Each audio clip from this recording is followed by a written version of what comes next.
South Korea's presidential office sees the Washington Declaration as one of the most fruitful achievements to come out of President Yoon Suk Yeol's recent U.S. state visit.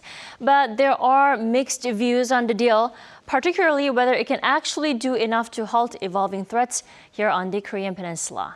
For a deeper look into the effectiveness of the declaration, let's turn to Professor Kim Young-jun from Korea National Defense University. Welcome back to the program. Thank you for having me. Good evening from Washington, D.C. Thanks for joining us from all the way from D.C. Professor, I hear you attended President Yoon's welcoming ceremony there at the White House. Please share with us your feelings on the experience and what was notable at the ceremony? Yeah, it is an honor for me that the White House invite my family, including my 4 children, to the White House. It was a very successful presidential summit, and it was a very moving, touching moment because of the young Korean Americans sing the song, and you have a very great memory. And we feel like the Korea has a global reputation, and ROK-U.S. relationship for the next 7 years will be very great. So it was a very great for the Korean family and also the American people as well. Right, definitely memorable moments there. Now, I know the White House took some time to really prep up for Yoon's visit to D.C. Now, it's been a week since the summit ended. Now, what's the atmosphere like there 1 week on from the ceremony? Yes, there's Yoon's speech also very successful, and not only his English but also his content about freedom, and this is a very considering American audience and global audience as well, not just Korean audience. So this is very great, and many people still talking about the Yoon Suk Yeol's event and American Pie and American speech as well. So it is a very great moment, and one of the best the part of the ROK-U.S. alliance history over the 7 decades.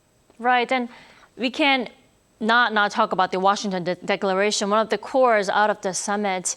Do you think, Professor, the deal is constructive and solid enough to really strengthen extended deterrence against North Korea's threats and provocations? What do you think? Yeah, I fully understand the many concern about this is if nuclear sharing, or how about this comparison with the NATO, which is a stronger deterrence. But important thing is there is no such example in written document about the nuclear deterrence ever. So this is a very important document in guaranteeing extended nuclear deterrence over the Korean Peninsula from the U.S. perspective. Also, this does not matter about the nuclear sharing actually or not. The important thing is ROK-U.S. and possible Japan trial relations against the North Korean possible provocation and nuclear threat. So that is an important point. And even after the presidential summit, we can develop this to the more stronger alliance as a deterrence measure against the possible North Korean threat. Right, and we'll do have to see how the new statement actually unfolds to test its effectiveness against rising threats. And also, what steps or follow-up measures do you think should be taken to actually make that statement effective as possible as?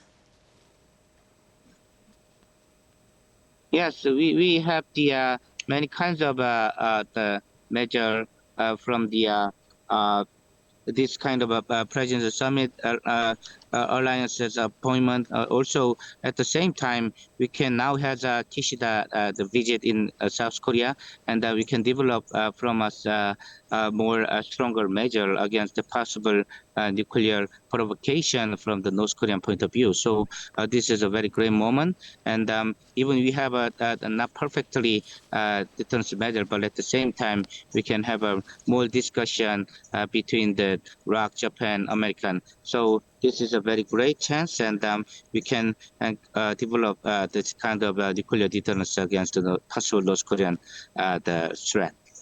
Right, and also during the meeting between the leaders of South Korea, U.S. and Japan in Hiroshima later this month, Security Alliance will no doubt top the agenda there.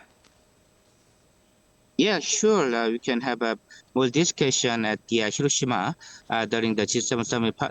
Definitely, three countries will have a discussion on that. Right. That visit, we can have a more discussion on this kind of topic as well. So not just the North Korean provocation, but as a global alliance, we call global strategic partnership. We can talk about more stronger challenge from the next 7 decades. So this is a very great moment, and then we can talk about any kind of topic as well.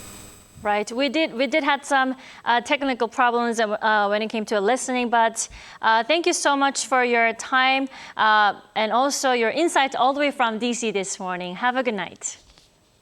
Thank you very much.